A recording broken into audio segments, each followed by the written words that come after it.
Today we have the Samsung Odyssey line of monitors with a versus video on the Samsung Odyssey G50A versus the Samsung Odyssey G70A. Samsung's next generation line of monitors with the Odyssey G50A's LG IPS versus the G70A's Innolux IPS panel. Hi friends and welcome to Viktors Reality. Welcome back to another awesome versus video between these two amazing Odyssey panels. Today we'll be taking a look at the brightness, perceived contrast, colors, size, basically everything you need to know with Battlefield 2042 and a special strobing light demo at the end of the video to show you that both of these panels can handle fluctuations and transitions with super bright images very well. There is no degradation or slow transitions, and again you will see that at the end of the video.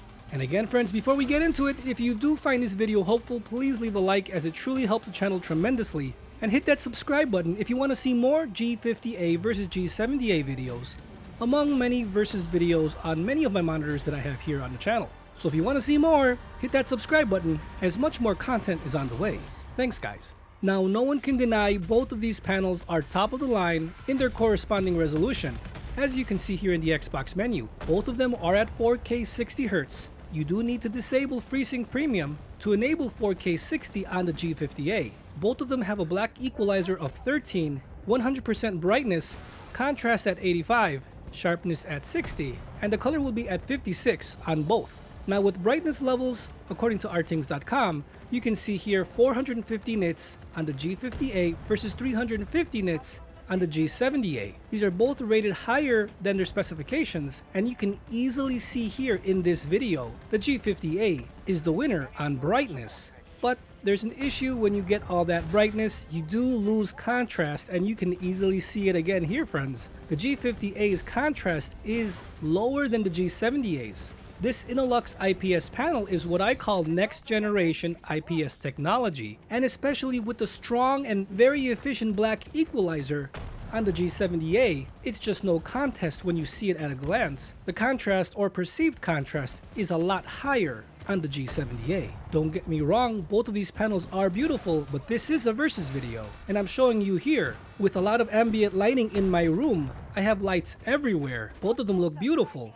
But there's just something to note on that contrast on the Innolux IPS panel. It's a much more enjoyable picture even though it's a bit lower in brightness. But you never know, you might need that brightness in certain situations. If you have a lot of monitors going on, if you're streaming, if you have TVs in the background, all that brightness would come in handy. And with this 450 nits on the G50A versus the 350 on the G70A, it is totally noticeable as the Black Equalizer, even though it's included in the G50A, is not as strong and doesn't work as efficient and as nice, if you want to call it that way, versus the G70A's beautiful, strong Black Equalizer that gives you an almost VA-ish kind of look. Now you can higher the color saturation if you want to go to say 60 to give you more pop with color, but you can't get higher in brightness on the G70A. And again friends, both of these are on standard in the Xbox menu. If you want a more added contrast look, especially on the G50A, just enable PCRGB and it'll take your contrast levels to the next level and everything will look deeper with much more depth, but the G70A will always win when you compare both of these with contrast ratio. Now I find myself having so much fun with both of these monitors. I really prefer the G70A though, as its native 4K image just does look clearer to me. The G50A has no problems scaling this resolution with displaying a 4K 60Hz signal. Of course at its max 1440p resolution of the actual hardware itself, but it handles it really well and you'd be really hard pressed to notice the difference. As you can see in the corners of the monitor, 27 inches on the left, 28 inches on the right, 1 inch increased. It's not a crazy difference. I mean, it is noticeable and you can see it, but 1 inch difference is not going to break the bank. It's not going to make the image 100% different. It's just nicer to have more real estate, especially at the 4K resolution. Remember, you can always adjust all these settings. I go for maximum picture punch with so much brightness, so much color. If the color is too saturated or if the brightness is too high, you can lower it on both panels. But here showing you the differences to help you make an awesome buying decision. You can't go wrong with either of these monitors. They're both amazing. 1440p on the left, 4K on the right.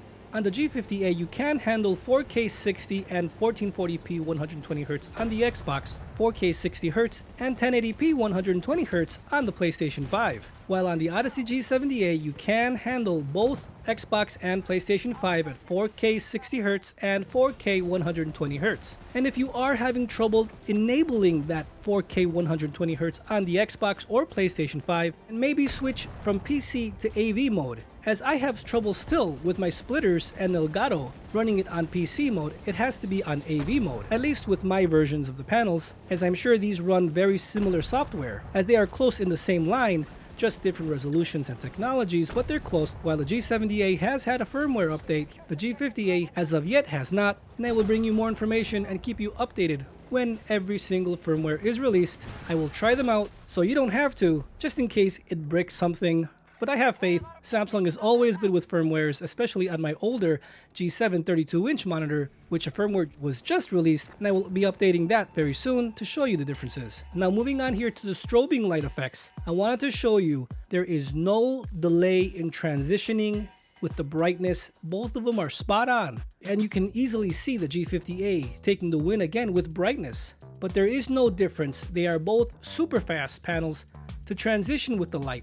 So with explosions, with movies and games, nothing will be smeared, nothing will be delayed, nothing will be lagging. Everything will be spot on, bright, punchy. Look at that. You can see right here that the color saturation and the brightness and the black levels are really good. But you can see on the G50A, this LG Displays IPS just has a different look versus the Innolux IPS. And the main thing coming down to both of these panels is the Black Equalizer, which is way stronger on the Innolux IPS. It works better. It gives you more of a VA look of contrast versus the LG's display. But you can't go wrong with either of these monitors. These are awesome. It just really depends if you want 1440p or 4K. And especially if they're both on sale, you can't go wrong. I've been seeing more of the G50A on sale than the G70A, as the G70A was on a major sale during the holidays. But this is one of many videos coming up soon. The Samsung Odyssey G50A versus the Samsung Odyssey G70A. Much more coming very soon, with other games and videos and applications to help you make an awesome buying decision.